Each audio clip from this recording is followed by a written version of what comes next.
So welcome everybody to this seminar on how men use museums. My name is Lise Skytte Jakobsen. I'm an associate professor in art history and museology here at Aarhus University.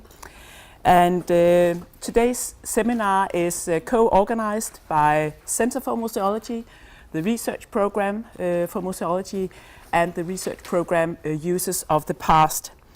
And on behalf of the organizers, I will say that we really appreciate that you have all chosen to come here today and discuss with us how men use museums. And of course, a special welcome to our speakers. Thank you very much for taking the time and for accepting the invitation. As we wrote to you all yesterday, there has been a change in the program because John Falk, unfortunately, is very ill with a lung infection and could not travel. He sends his apologies to all of you and hope to reschedule the talk for some time next year. But this means that today we have 5 presentations. And that will be René Schrøder Christensen, Marianne Grymer Baumann, and Julie Rockher Birk, and they will address the topic how men use museums from the point of view of their respective museums and their practical museum work.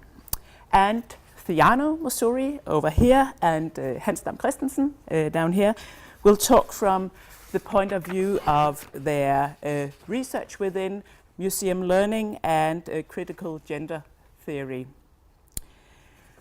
We have a very strong tradition here at the Center for Museology and the research program to invite both museum researchers and university researchers to present on a topic. And I am really happy that this is also possible today.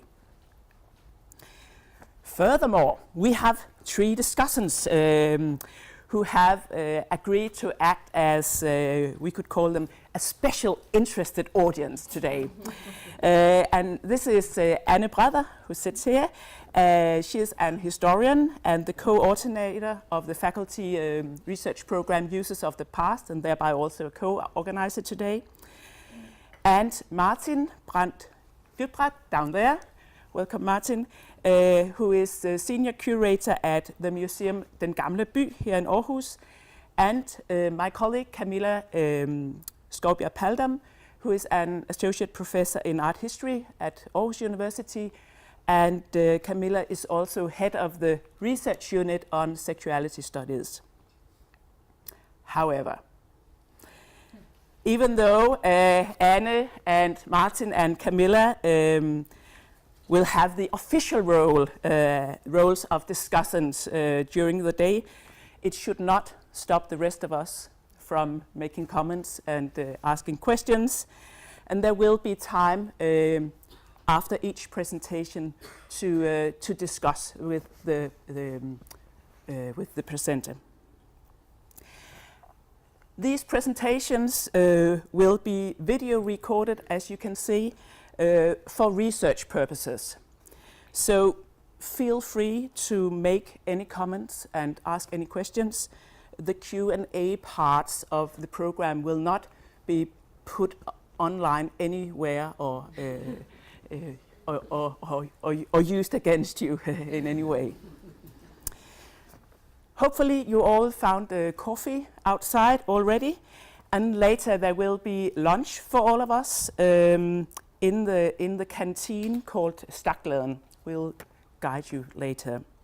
And coffee and cake will be served just outside here during the afternoon break. Now, so much for practicalities. Before I pass on the word to the first speaker, let me just briefly motivate and introduce the seminar topic. Before I do that, can you hear me down there? Yes, because we have chosen to speak today without microphones. This is just for the video. So good, you can hear us. Now, this slide shows that public-funded museums in Denmark last year registered 12.3 million visitors. As you can see, there has, according to Danish statistics, been an increase in museum visits, at least during the last 9 years. Another statistic, the so-called National User Survey that has been carried out over a period of 10 years at the Danish public-funded museums, try to measure not the number of visitors, but who the users are and how they like their visit and what motivates them to use museums. And according to this survey, museum users in Denmark follow the pattern of international statistics, the most typical museum visitor being a well-educated woman over 50. As you can see here, women make up 61% and men 39% of the museum users living in Denmark. So compared to the population in total, this means that men are underrepresented, so to speak, as museum users. And the figures below show that the tendency is clear for both art museums, cultural history museums, and natural history museums, even though it differs a bit. So the motivation for today's seminar is to wonder, why is this so?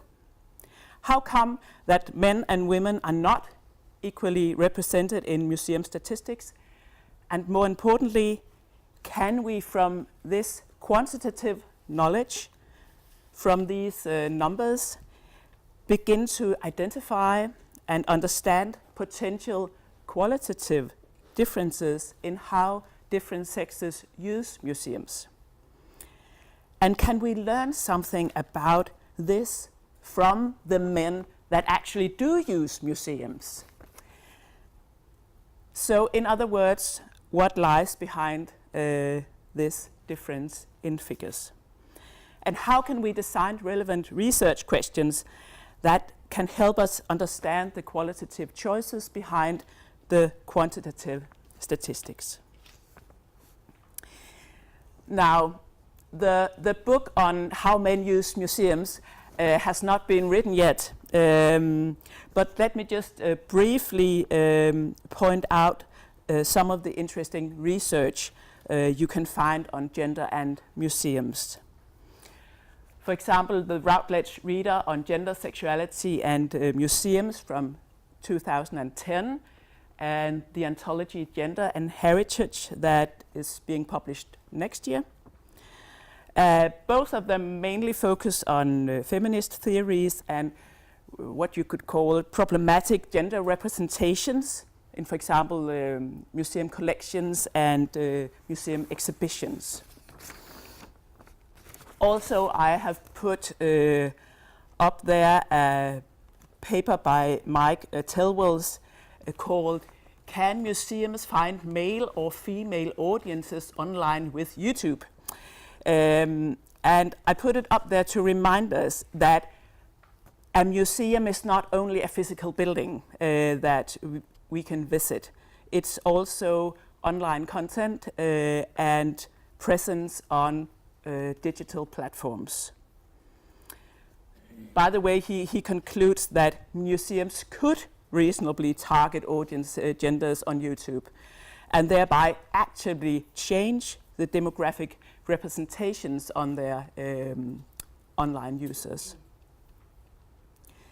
Also, I just want to mention the network on gender and diversity in Nordic art museums initiated by Ulla Anka Jørgensen and Sigrun Åsebø. And I want to mention this because they are here today, both of them. Welcome. So there might be a good chance to hear more about this network, perhaps over lunch or during breaks. So to conclude, today we contribute to this research field on gender and museums by addressing how men use museums. And I look forward to hearing how the Danish Railway Museum, the Art Museum Aarhus, and the Women's Museum discuss, think about this question about men and masculinity, and look forward to discuss gender-sensitive research methods and gender-critical museum research. And to open this discussion, it is my great pleasure to welcome first René Schrøder Christensen, who is head of research and collections at the Danish Railway Museum in Odense, and he will speak about locomotives and boys of many ages. So please, René, the floor is yours.